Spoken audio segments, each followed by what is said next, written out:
Guys, welcome to the Score eSports podcast. Every Monday, 1 p.m. You know where to go. We broadcast live on Twitch, YouTube, Facebook. You can also catch the VOD afterwards on our app, on our YouTube channel, and on our website. It's everywhere. These things are all true. For you. These are all true. Coming up on the show, we've got Auguste Massonnat.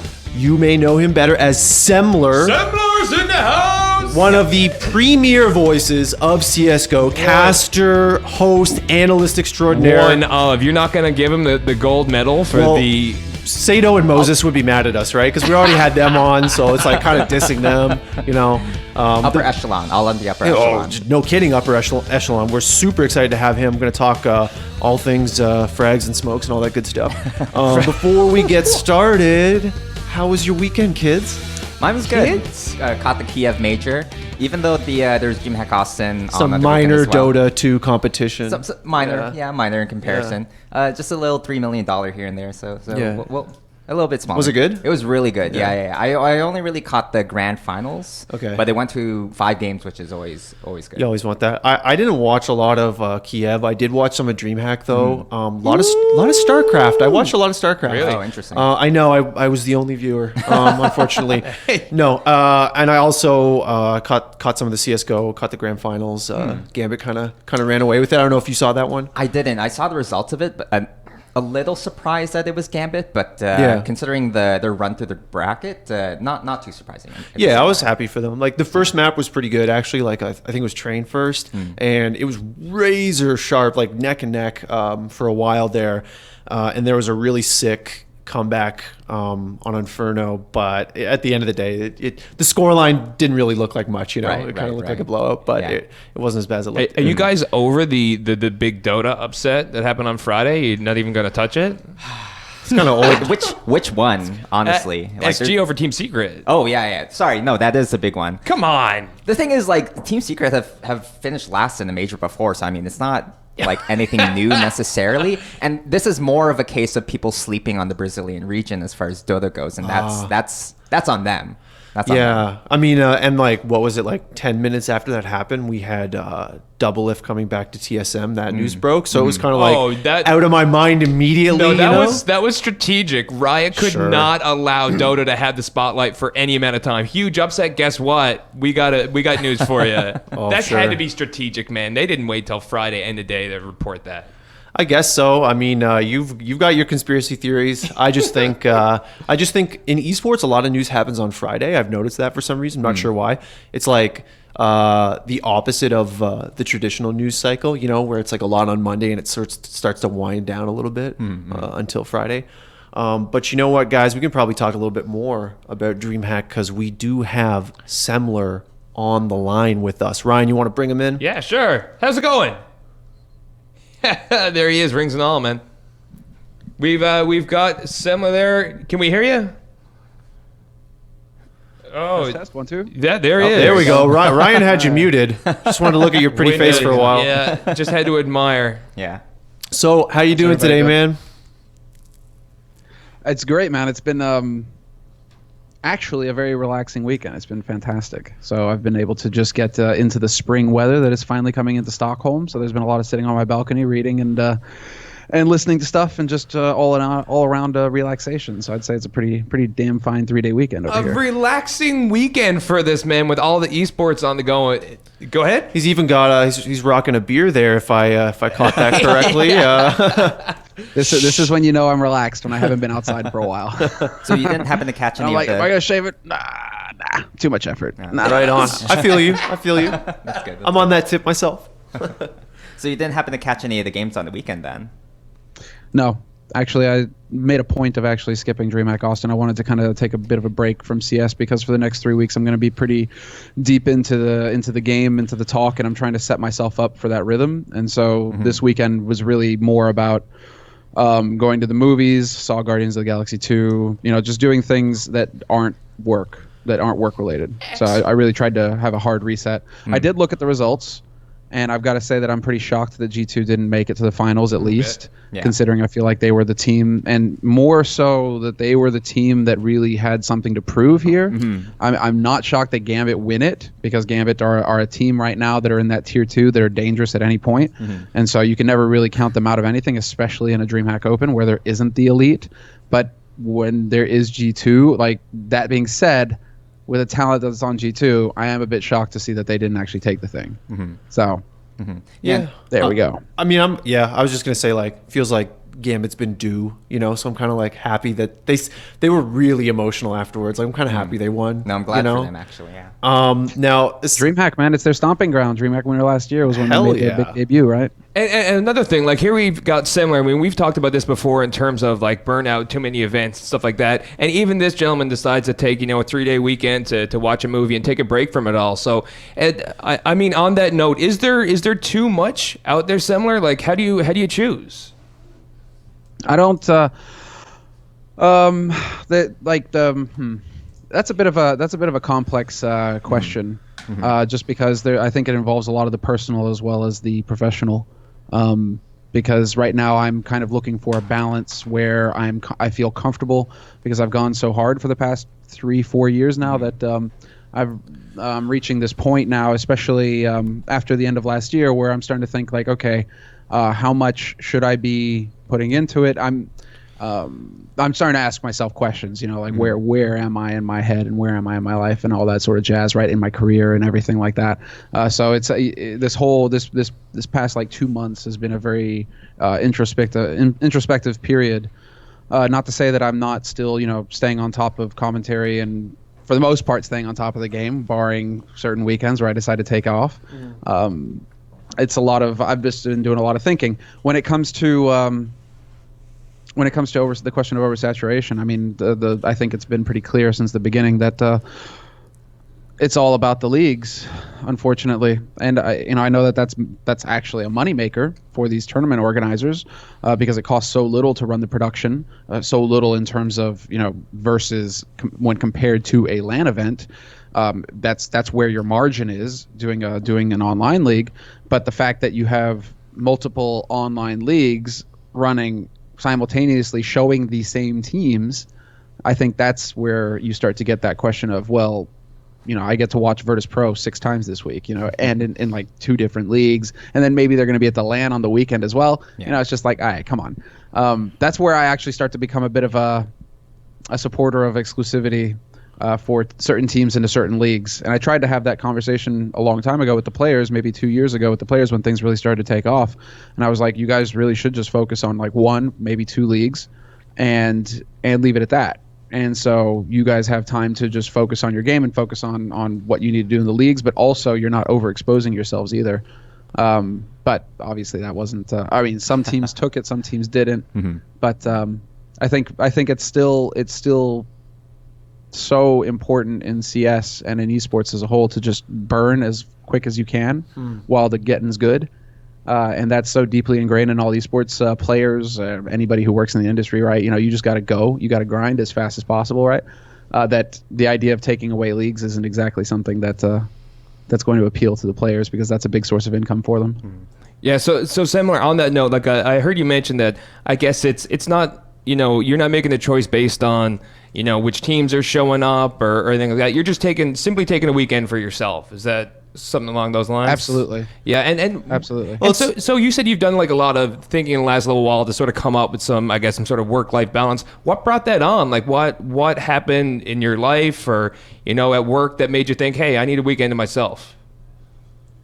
It's a super fucking complex thing when it comes to how much you want to share with the community and share with the public, Of course, yes. And for the past 6 months or so, I've been having this internal struggle, and more so looking at how society and how the individual and how in ourselves, right, when it's been ingrained in us for the past 4 years or longer, right, if depending on how long you've been in esports, right, esports in competition is very much like you don't make excuses. You just fucking take what you got and you go with it and you do what you can with it, right? And you're grateful for what you have, so far. But that having that mentality I think sets you back in a way, because it makes you start to when you legitimately have a reason to slow down, you tend to say no, fuck that, and you keep going, right? And so at the end of last year, I had a couple of very close, very close. Well, one of my childhood friends and my brother both passed away within a month of each other last year, at the end of last year. Easy. And my mentality at the time was, I'm not saying a fucking word. I'm going to put my nose down. As long as I focus on the work, that's what'll get me through. I'm just going to focus on that, and 110% just focus on work, and that's what, you know, I'll deal with it as it goes, right? And so this has been like a 6 months thing where I realized that that wasn't an effective way to cope. That I was, you know, lashing out a lot at different people close to me in my life, or coworkers or others, you know, and I really wasn't handling it very well. But also the question of, you know, should I talk about it, make it public? Should I talk about it publicly with anybody, right? And I mean, that's a tricky thing, because, you know, it is an excuse in a way, but is it a valid excuse? Should I be seen as making an excuse, you know, that I'm not good in my head right now? And, you know, so there's a lot going on. You obviously, when shit like that goes down, you obviously, man, it just throws everything into a blender. Like, I started second guessing everything, like everything. I was just, you know, I had no idea what I was doing or where I was going or why I was doing what I was doing. And so for the past 6 months, I've been putting a lot of thought into that. You know, why am I doing what I'm doing? Right. You know, the job, not only the job, but like my passion for gaming, you know, like you second guess everything. You start questioning everything, right? And so it's been a lot of, you know, it's been a long process, and I'm starting to get to the point now where I think, like, I'm starting to see, at least, you know, you just deal, but like a light at the end of the tunnel where I feel like I'm starting to get to a balance. But yeah, it's been a real interesting 6 months or so, man. Like, I've been all over the place. Well, we're very sorry to hear about your loss, by the way. That's pretty tough, and I understand the impulse of, like you say, like, just, I'm going to throw myself into my work, you know, kind of thing, because it's something a lot of people do. It's good to hear you taking a bit of a break. I mean, for the short term, but like we had Moses and Sato on some past episodes who were just telling us about how insane their schedule is. And Sato in particular was saying, like, I don't have a life anymore. He's like, I used to like things outside of CSGO. I don't do any of those things anymore. And I think what Semmler's saying now is... And I'll be the contentious one here, and I will say that this, like, that it's self-inflicted. Definitely. Yeah. All right. It's fucking self-inflicted. And I was in the same frame of mind as they were forever. I mean, I moved across the world. Right. I made all of my decisions were around how can I succeed in this very competitive space, which is a very small space. You don't have a lot of room for error, and you have to. And when a chance comes, you can't say no. You got to take it. And as soon as CS started up, man, as soon as CS started taking off, as soon as DreamHack Winter, let's say before DreamHack Winter 2013, Anders and I were pretty happy with where we were, right? But DreamHack Winter 2013, right, because we were able to make a living off of the stream, barely. I mean, you know, we were just able to make ends meet, but we were streaming, we were doing what we wanted to do, like everything was rosy and golden, right? But when DreamHack Winter 2013 rolled around, it was like, oh shit, okay, this is where it could go, because that's the first time we broke 100K viewers. That was just madness when you were thinking of CS at the time, where it was at the time, when on a good night you were getting 6,000, 8,000 viewers tops, right? And then all of a sudden we've got this massive LAN event that rolls around and shatters like every number that we've ever had up to that point. You're just like, woo! But at that point it sets in your head where it's just like, I gotta go while the getting's good, and you just flip. You just turn into this machine where you're just like, you miss no opportunities. You have to grind, and that's a level of conscientiousness that that does eat away at you. And that's where Sato and Henry and like those guys are at right now in their heads, where they're thinking that they need to grind and they need to do it. But then this is where we get into arguments together, and this is what I'm saying, where it's like I've lost a little bit of patience, where, you know, we get into arguments together where I'm just like, why do you work so many days? Why do you work so many events? Why are you constantly, you know? And I know the reason why. It's not a comfortable reason either. It's because if you stop, then you give an opening for somebody else to take your place. Fair enough, you know, but is that a reason to grind yourself out to the point where you don't even have a fucking hobby anymore? Like, I don't know. And that's, I mean, that's common for what we're hearing with a lot of these, young esports players who are coming up. It's all about that work-life balance, and they see they're trying to get in while the getting's good. They see even, like say any of these big events where you're filling stadiums and stuff like that. So a lot of people, like, they have those self-serving reasons. They got to grind right now. They got to make a name for themselves. But yourself, Semmler, you said you're taking some time to analyze life and try to figure it out. So why for you? Why are you going to continue to do this and do it, on such a great level? Why now? I'm sorry, I think I missed. Okay. Why do I do what I do? Or yes. Why do I? Yeah, why do you do what you do now that you've sort of taken some time to think about it, where you are, the level of commitment. So why do you still want to do it? Why do you enjoy it so much currently? I don't know. It's in you, man. It's just. It's when you get like.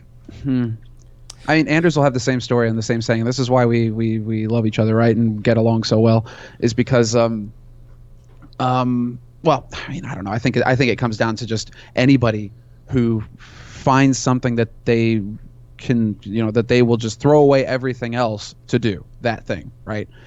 And from the first second that I was able to get a stream going and start commentating, I knew, and this was after 22 plus years of me just floating. Never committing to anything, just doing jobs for the sake of having money so I could pay my bills, like never doing a goddamn thing until I started casting BLC, and I did that on my laptop, and I just threw a mic on, and I had a blast. That first day I had a blast, and I was just like, that's it. This is what I want to do. This is what I'm going to do. And that's why everything, all of my decisions past that point were, how can I do more of this? And so there's never been like any doubt in my head as far as, okay. Let me rephrase that, because like I said, there has been a lot of doubts, but when it comes to just like what I want to do, there were doubts about commentary, but they were quickly snuffed. We'll put it that way. Yeah. It's more like this is pretty much one of the only good things I've got, and this is the only thing that I want to do, and I'm getting paid to do it too. So fucking A, I'm not stopping. So long as I still have fun, and that's all that matters. If it turns into the day it turns into a grind, or that I just start thinking about money instead of doing it for the sake of doing it, right? If the day where like the first question I ask myself is how much am I getting paid to do this, then I'm gonna then I'm gonna start seriously thinking about what else I need to do, or what else I could do, right? Because then it's not going to be about the craft anymore. It's going to be about making money, and that's a very poor reason to do anything.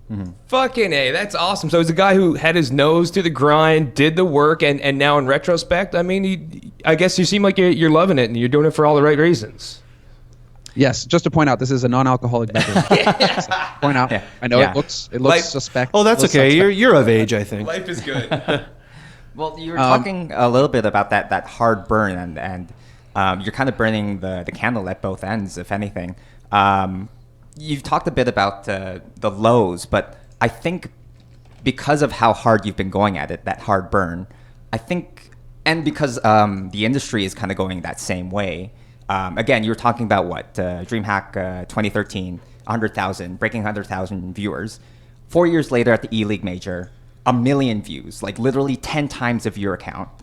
I think this might be an assumption of me, but I think it was worth it doing that hard burn, like some sacrifices. Granted, maybe you might have some regrets in those smaller decisions, like.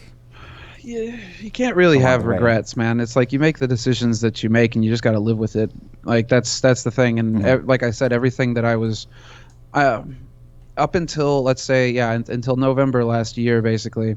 In November, and last year was fucking nuts, man. Last year was crazy. And I was. That's why I can say like, I know where they are in their heads right now, Moses and Satos, because last year I was gone 3/4 of the year as well, like just on the road, not like just doing a lot of leagues. I mean, Atlanta basically had to be in Atlanta for like what 4 months of last year. Like just on the road nonstop. And so it's up to last year where it was, and the grind is definitely worth it. But you also have to question, like there's a very personal thing that comes into it where it's just like, are you satisfied with the work itself? And that's the challenging bit. And I've been thinking so much about, commentary, how to do commentary, all sorts of different ways of doing commentary. I've experimented a lot over the past year or so, just really, or year and a half now, where I started trying to do more statistics. No, okay, tactics. No, like what works, what doesn't. I feel like I've come around full circle to where really what is the root, and what got Anders and I started was just you got to be entertaining, and that's just the long and short of it. You don't need to know what the fuck you're talking about. You just need to be good when you talk about it.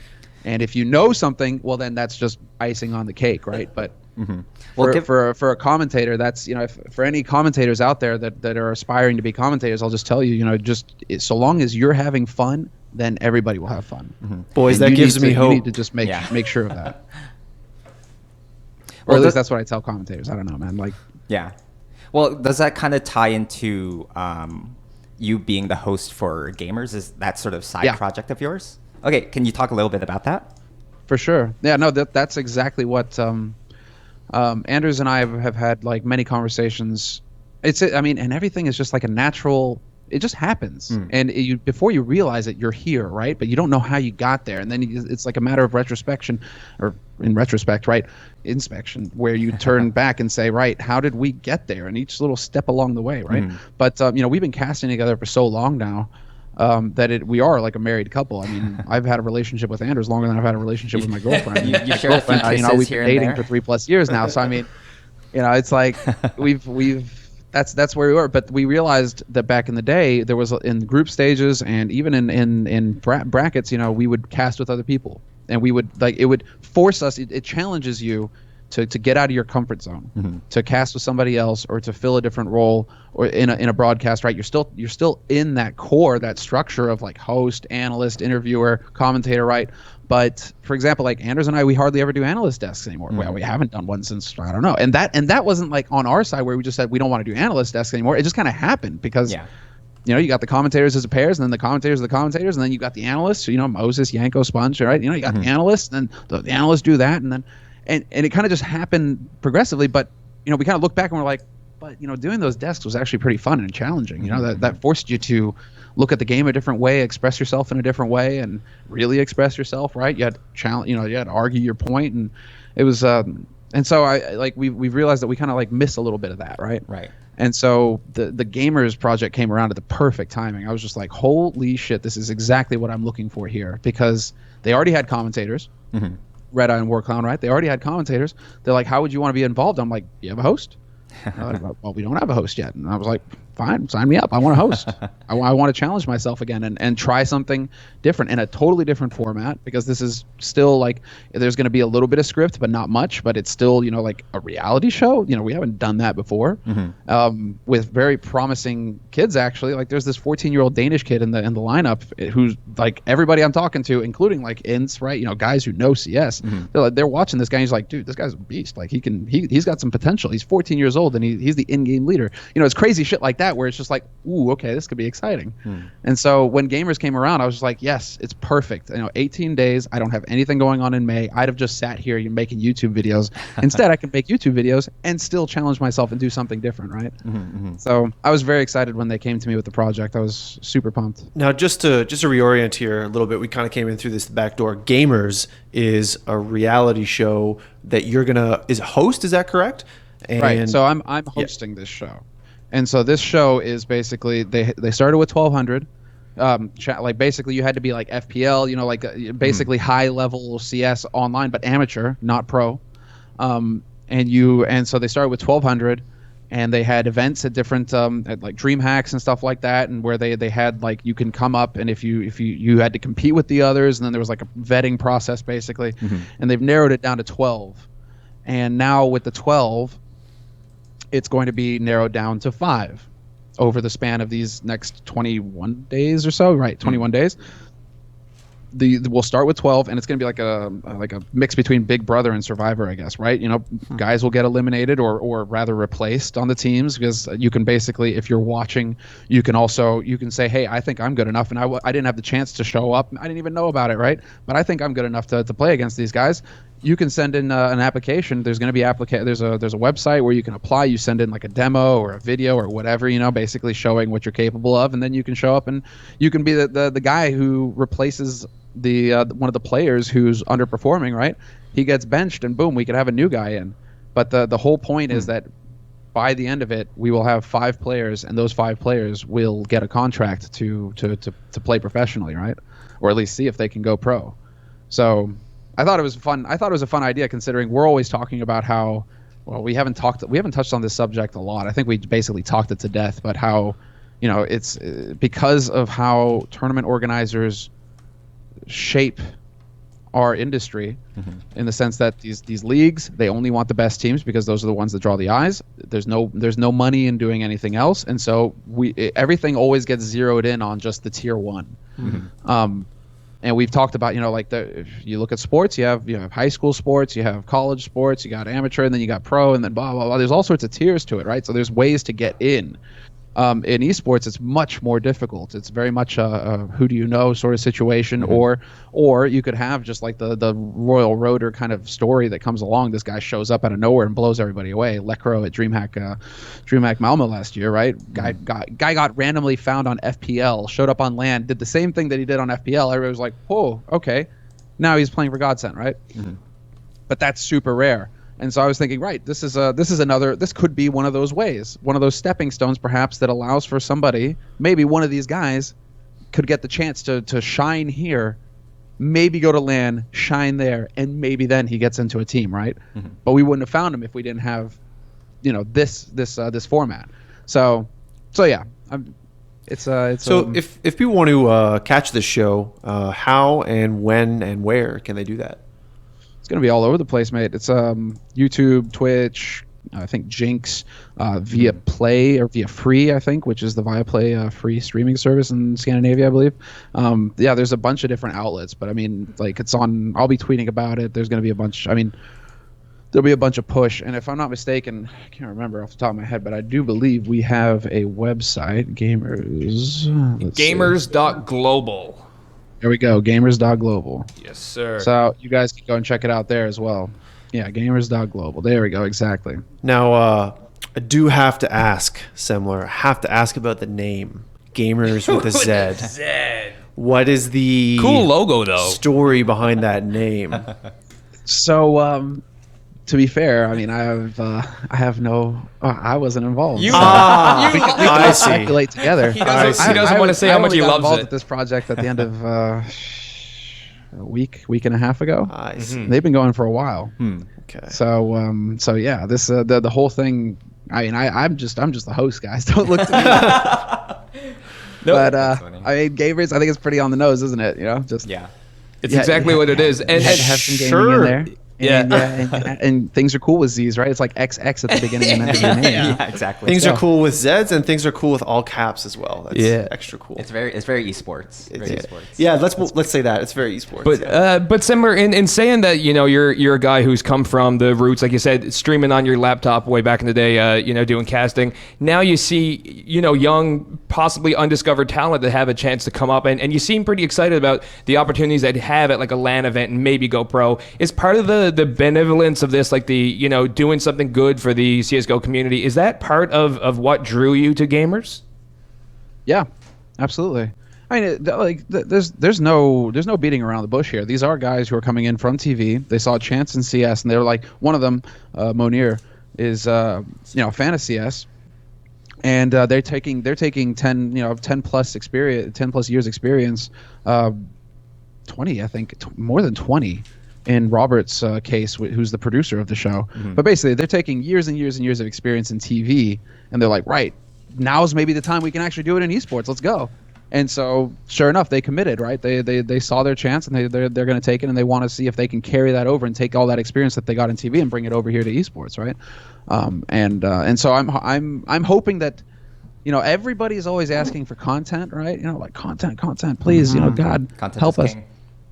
And here's some content. It may not be about it may not be about the tier 1, but it is something that to do with games. It is something to do with CS, and it is about finding new CS players in a way that actually tests them. And it's not a LAN tournament, but it might as well be, because they're going to be sitting 2 feet away from each other, basically, in the same room together competing, shouting at each other as well. I see something like this along the lines of I guess the UFC's Ultimate Fighter, right, where they had two of their fighters put off an epic fight at the end of it, and all eyes were on these guys from being in around the house 24/7, seeing the live webcams and stuff, and similar. I know you're the host of this, but can you speak to? Do you know if it's being recorded live as it happens, or has it been already recorded and then they're going to start putting episodes in the queue? It's live starting Thursday. Excellent. They had to start shooting stuff. They have, I think it's like Monday, Tuesday, Wednesday will be pre-recorded stuff, but it's all and then Thursday we just kind of get slotted in. So it's still like the true to the show and where it is. It's just that Thursday we will have we go from Thursday on, I'm pretty sure. Yeah, that's incredible, especially nowadays with people streaming and stuff like that, to have this 24/7 access globally to, and the GAMERZ is not only in North America. I mean, you got signups for the European version, EMEA, Asia, African version. This is it's holistic, it's all encompassing, man. It's cool. No, it's global, right? So that's why I'm kind of hoping that I really do I hope that the show starts off strong and people like it or get into it. I saw parts of the first episode and I thought that it was actually way exceeded my expectations, to be fair, because I came into this not sure at all what to expect. But you like the idea. Pardon me? You were unsure at the beginning, but you loved the idea of it. I mean, you can have great ideas. It's executing the ideas where I think a lot of us would say there's the rub. But that's there lies the rub, right?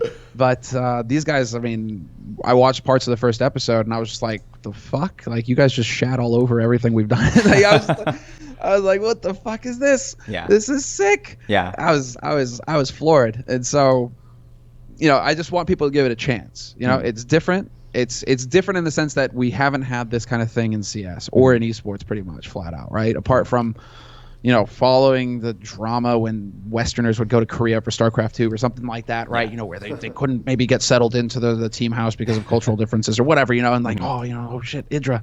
But we all know Idra. And Huck. But and I mean, good friend. There's like that. Boy. Apart from that, we haven't had a show where it was really about CS, because every day is going to be a live match. But also then about, I mean, they're doing a bunch of different things as well. I don't know if I'm giving anything away here, but like everybody's living in the same area, and I'm going to be up there too. I mean, everybody's basically going to be living and breathing this for 18 days straight, at least, 21 days total, but 18 for us.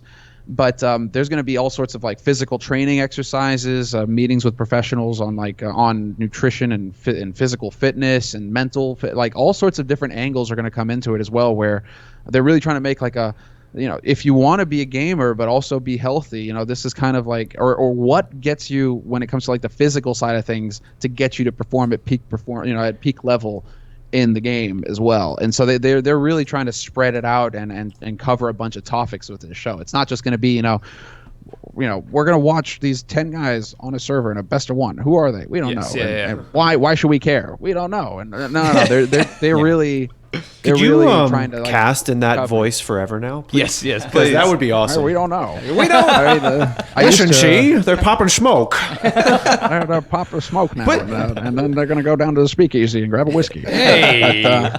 But yeah, similar. I mean, I think you're really onto something with we've been talking with some of the CEOs of different esports companies who are yeah.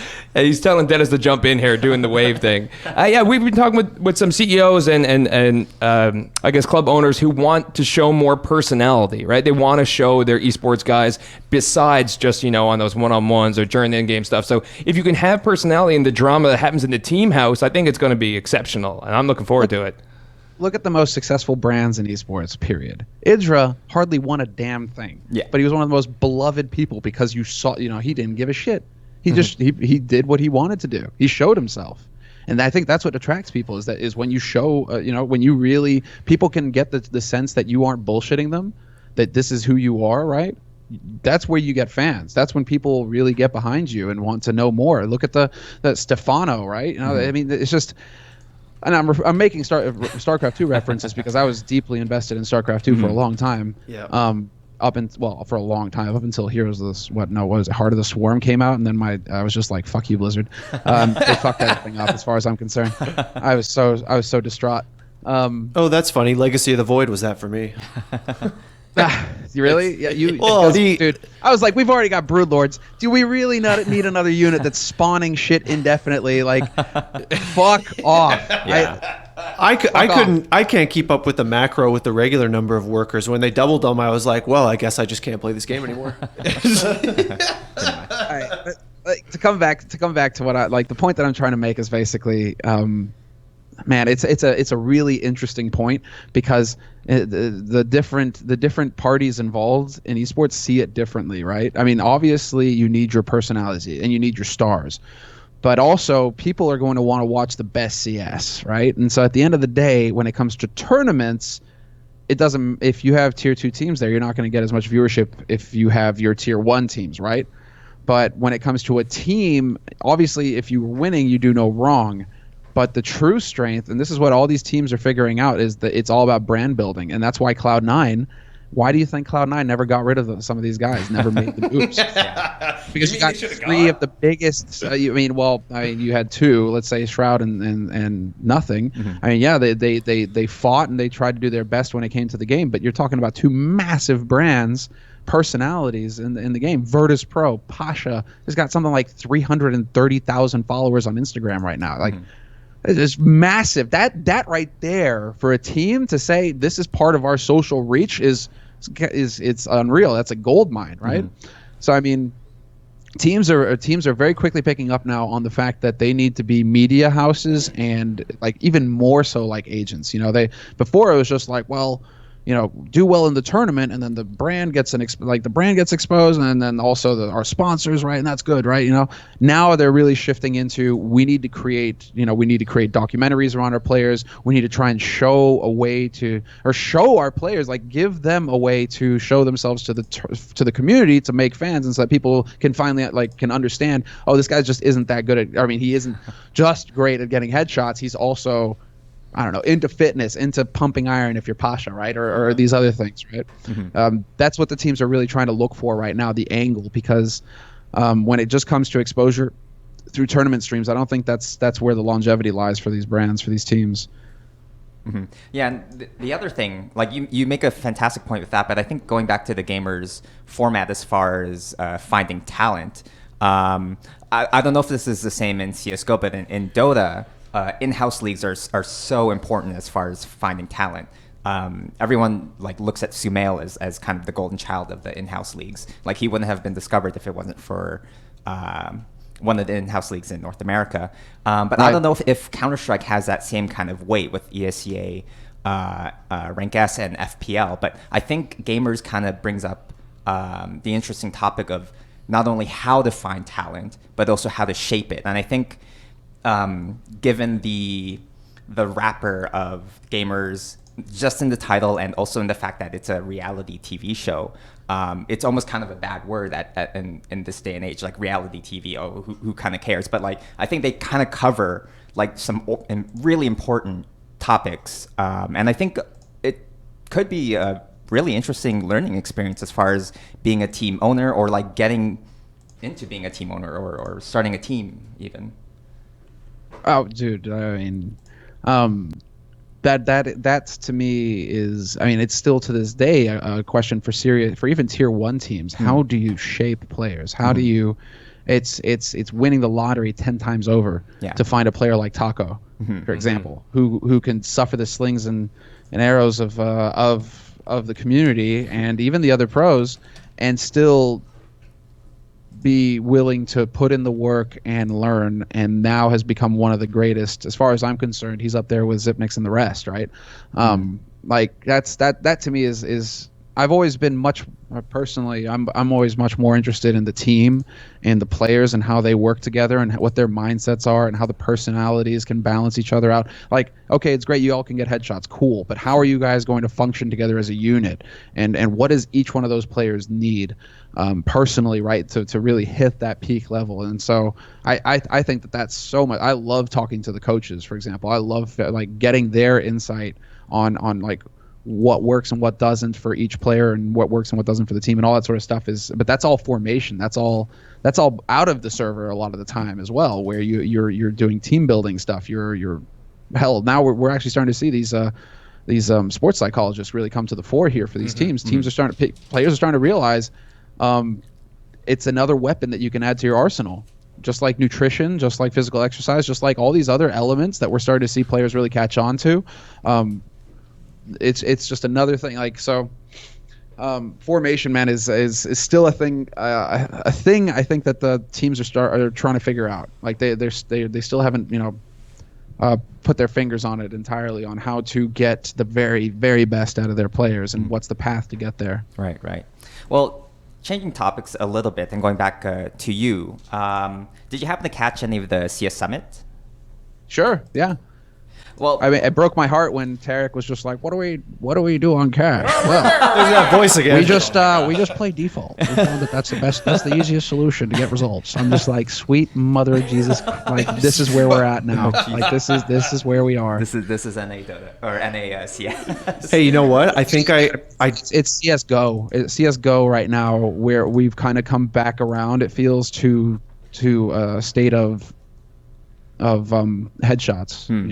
That's where a lot of the strengths lie, especially given with how effective UMPs are. I don't think we don't know where we're going right now in CS. Like, there's a lot of speculation going on right now with with the UMP discussion.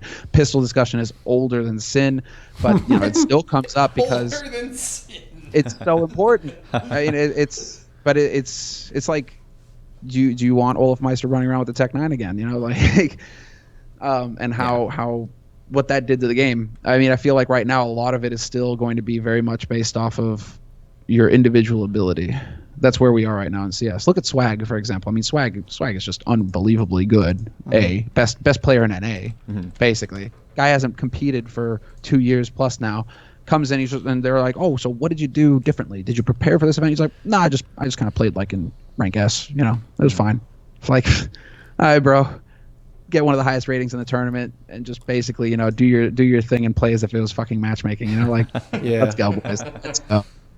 Yeah, I guess a lot of people are saying with Swag, like some of the teams, and this is all obviously speculation, maybe didn't take it as seriously because they were, just chilling. It was the summit and all that. And maybe with, Swag and with SK, obviously, they took it really seriously. Yeah. But, who knows, like, how much that's the case. I also think Sure. I just figured out why guys Semmler wasn't at CS Summit. Why? Because he is such a fashionable gentleman that he would not be caught in the shorts and sockets look for 12 hours straight on stream. It had nothing to do with the broadcast. It had everything to do with the socks. That was it. I just had that epiphany. The sock game was not on point. That's so atrocious, man. Like, I get it's a European thing. To wear the short shorts, right? Where they're like, they end mid thigh. Just like, I get it, guys. I get it. Okay, fair enough. You're sitting inside. Just want to tell you that. You're not on a bench outside in a park. Drinking rosé and There's eating, air conditioning in there. eating cornichon on pâté. But it's the whole trainer's shorts. It's not even like shorts, not even like constructed shorts or nice shorts. It's just when you're wearing your trainer's shorts with the socks. I just expect to see those those toe-less sandals, right? Like the sandals with like the strap, right over that too. And I'm be like, oh shit, I'm back in high school again. What is it? Like, after GAMERZ, Semmler's gonna. Yeah. After GAMERZ, Semmler's gonna host a fashion show for sure. I would watch the shit out of that. I feel like I'm so well acquainted with Machine's legs right now, and I don't even know the man. We need to have Dude, you weren't even there. Exactly. You watch Starseries when he got to cast his one game. He got to cast his game, right? And everybody, I was just like, sick. Machine, you're gonna get to cast again. It's gonna be sick. Your time to shine, bro. You do it. You're not just a host. You're a commentator too. Go out there, take over the world. What did you do? Shut up, looking like some fucking drunk lumberjack. What the fuck is that jacket, Machine? If I wasn't too lazy to walk down the fucking 4 flights of stairs and across the goddamn stadium to like go and rip that off of him, I should have. To be fair, I should have. Oh my god. Can you Sweet please? Jesus, you were wearing a very nice, clean blue blazer. I loved it. Navy, nice cut, looked great. And then you wear a fucking lumberjack jacket when you're when you're casting. What, bro? Yeah, that jacket. I was like, that was when you're like you're a dad, and you're watching your kids grow up, and you're like, oh yeah, that's great. And then You just got to be like this. Okay, it's just part of the process. He's growing. Yeah. He's growing. I have a request for your next Coffee with Semmler. Can you please just roast every single one of your co-hosts, like fashion-wise, or just for everything? Just for everything. I mean, I could. Good, easy. Be possible. Thanks. An hour at least. I think that I like the summit concept, and I think that it can work in CS, right? Like there were a few good ones with like the NIP guys when the NIP guys got on to commentate and stuff like that. It's just we need more of it, and I think we need it really, for the players, they're just not used to it in that sense. I think like it's tough to. It's a tough concept when you actually have the players talking about it, because especially when Tarek, right? He's just like, well, I'm not going to get into detail for obvious reasons. It's just like, well, yeah, obviously you're not, because you don't need to be saying, oh, by the way, this is what we do on this map. And I think that that's shit, because your opponents are going to be there like, oh, can you repeat that, please? Yes, exactly. Yeah. But no, I guess on that, you don't need to stream snipe when the next team's one thin wall away. Yeah. But on that note, if you do want to see more of that reality type stuff, like Beyond the Summit stuff, I guess GAMERZ would be the perfect spot for it, man. It's gonna be lit, man. It's gonna be. I think they're paying Ryan. I think he works for them now or something. I thought that was a pretty good plug. Yeah, it was. Well, thank you. You're gonna be the machine of gamers. You know what I mean? I just got to get my lumberjack outfit. Sato. It's just when like it's fun, or I think when you do the. Okay, so this is like from my observation when I'm listening to it, right? I don't want commentary when you're doing that sort of thing. It's like if you're trying to commentate the games, throw it out the fucking window. Stop. And that was my main gripe when I was listening to because I would hear I think like Steel was not Steel, but like Bardolph or DDK, or they would actually like commentate, like really like try and commentate, and I'd just be like, no. You got 4 guys sitting on a couch. Yeah. Don't commentate. No, exactly. Have a conversation. You're sitting there like we should feel like we're having a beer with you. Like we're sitting on our couch, right? And you guys are right there next to us, right? Oh, what'd you think about that machine? Shit, man, I thought that was a great shot. Should be like, I don't know. It should be a total, like, if you're gonna go like the different vibe, fully fucking commit to the different vibe. Make it something totally different. Yeah. Don't give me the half and half. If I want a tournament, I'll get a tournament when I watch DreamHack Austin or something, or whatever, all the other 90 tournaments that we have in the year. When you do like the one thing that's supposed to be different, just make it different. Fully just fucking throw everything out the window and start fresh. That would be my one bit of feedback if I were to watch. If there's another summit coming up or somebody wants to do something similar. Just own the fact that you're different. And make it that way, right? Like just. Well, quite frankly, I was actually surprised that you weren't on the line at the summit, because given your history with the Good Studio, which is a pretty casual studio, and I think, correct me if I'm wrong, but you did some Take TV stuff as well. So I don't know if that might be incorrect, but you're very familiar with that very casual environment as far as casting games. So. Was it a case of where you were considering going to the summit at all, or was it like, I got to take a break or something like that? No, I think that's just a case of them running out of money. Okay. Semmler does not come cheap, guys. I got to get paid, half of those guys on those desks, on that, like in that casting team, are already in LA. Face it, paid for the travel for those guys because they're already casting ECS in LA. Right. So DDK, Bardolph, Yanko, right? It's like, oh, sweet, we can get 3 commentators and not fly them over from Europe, not have to pay to fly them over from Europe. Cha-ching. Like, I think it's expensive to put on events, guys. I don't hold anybody responsible. For sure. That's true. It's fucking expensive to put on a LAN event. I understand why they want to do LAN, online leagues. Of course, anybody would want to do online leagues. Shit, Anders and I did one. Case King of the Hill. Like, we wanted to, like, the online where there's no cost. It's all just butter.